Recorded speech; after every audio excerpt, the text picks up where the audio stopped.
हमारे YouTube channel में स्वागत है। ये सामाजिक विज्ञान त्रैमासिक परीक्षा में आने वाले प्रश्न हैं। कक्षा 10वीं पार्ट 3 के प्रश्न उत्तर हैं। बहुउद्देशीय परियोजना का उद्देश्य बताइए। जल दुर्बलता क्या है?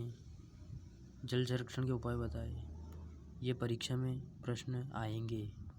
फिर अध्याय 1 संसाधन से आप क्या समझते हैं? ये पूरा संसाधनों का विकास क्यों आवश्यक है? जैव और अजैव संसाधन क्या होते हैं? उत्पत्ति एवं स्वामित्व के आधार पर संसाधनों का वर्गीकरण की समझाइए। स्वामित्व के आधार पर संसाधनों का प्रकार 2 प्रकार के होते हैं, एक तो उत्पत्ति और स्वामित्व। फिर अगला प्रश्न, नवीकरणीय संसाधन किसे कहते हैं? उदाहरण सहित समझाइए। अनवीकरणीय संसाधन किसे कहते हैं? उदाहरण सहित समझाइए। फिर अगले प्रश्न है, संसाधन के विकास में मनुष्य की क्या भूमिका है? अगला प्रश्न, संसाधनों के अति उपभोग से क्या समस्या उत्पन्न हुई है? अगला प्रश्न, राष्ट्रीय संसाधन किसे कहते हैं? संभावित संसाधन क्या है? समझाइए। विकसित संसाधनों को समझाइए। अगला है, संसाधन नियोजन क्या है? अगला है, सतत पोषणीय आर्थिक विकास क्या है? सकल कृषि क्षेत्र क्या है? अगला है, शुद्ध निवल बोया गया क्षेत्र किसे कहते हैं? पट्टी कृषि किसे कहते हैं? ये प्रश्न जो आपको त्रैमासिक परीक्षा में देखने को मिलेंगे। फिर अगला प्रश्न है, एजेंडा 21 क्या है? बंजर भूमि क्या है? फिर अगला प्रश्न, मृदा अपरदन से क्या तात्पर्य है? अगला प्रश्न, मृदा संसाधन क्या है? फिर अगला प्रश्न, मृदा के संरक्षण से आप क्या समझते हैं? फिर अगला प्रश्न है, जल और मृदा की कोई 2 विशेषता या 3 विशेषता कुछ भी आ जाए ये लिखनी है। फिर अगला प्रश्न है, आरक्षित वनों से क्या तात्पर्य समझाइए।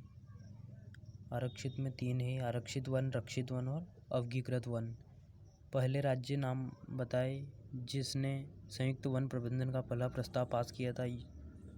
फिर अगला प्रश्न है, वन संरक्षण में संयुक्त वन प्रबंधन कार्यक्रम की भूमिका स्पष्ट कीजिए। ये आपको त्रैमासिक परीक्षा में देखने को मिलेंगे।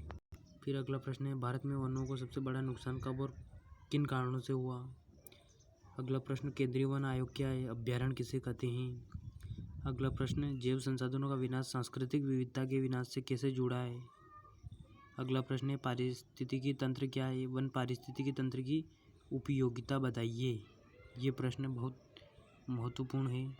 3 पार्ट में आपको जल विद्युत किसे कहते हैं, डेहरी बांध और कहाँ किस नदी पर स्थित है, नवीकरणीय स्रोत किसे कहते हैं, बाढ़ किसे कहते हैं, सूखा किसे कहते हैं, मृदा के लवणीकरण से क्या आशय है, भांगड़ा नागल परियोजना का एक उद्देश्य, बांध स्ट्रिप सिंचाई प्रणाली किस राज्य की जाती है? तो मेघालय। और आपको ये प्रश्न अच्छी तरीके से देखना है। यही प्रश्न आपको त्रैमासिक परीक्षा में देखने के लिए मिलेंगे। आप इनको अच्छी तरीके से तैयार कर जाना।